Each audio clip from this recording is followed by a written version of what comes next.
Hello, everybody. I'm Michel Janssen, Chief Research Officer for Everest Group, and today I'm here with Amy Fong, our Vice President of our Sourcing and Vendor Management practice. Hi, Michael. Great to be here again.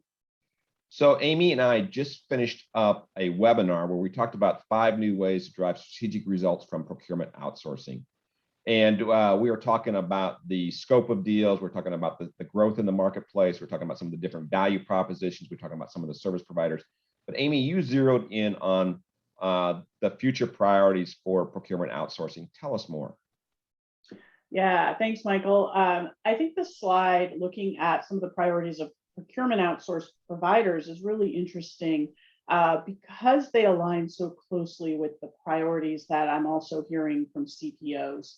So when you look at these areas, sustainability, diversity, risk, innovation, those are areas that procurement organizations have been challenged with doing better in, and frankly have been challenging areas to build capabilities over the last several years. So it's not really surprising to me to see that when we cover our procurement outsourcing, service providers, that they're stepping up to fill in those gaps and offer those capabilities.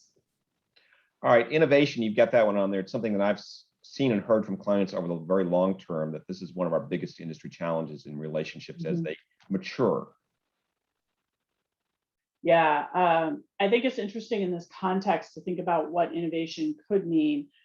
As sourcing people, we tend to think of innovation often as supplier-driven innovation to help improve our products or improve our services.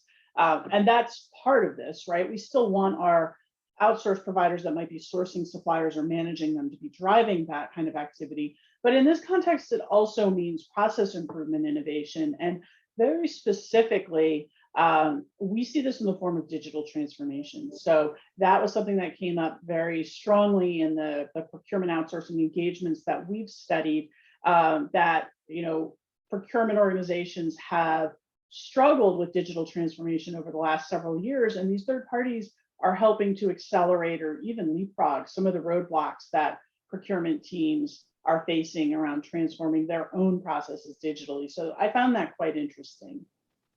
All right. If you're interested in more detail on any of the topics we've been discussing today, feel free to click the link to see the entirety of the webinar on the on-demand version. And Amy, I wanted to thank you for your time today. Thank you, Michael. Great to be here. All right. And click the link, and we'll see you soon.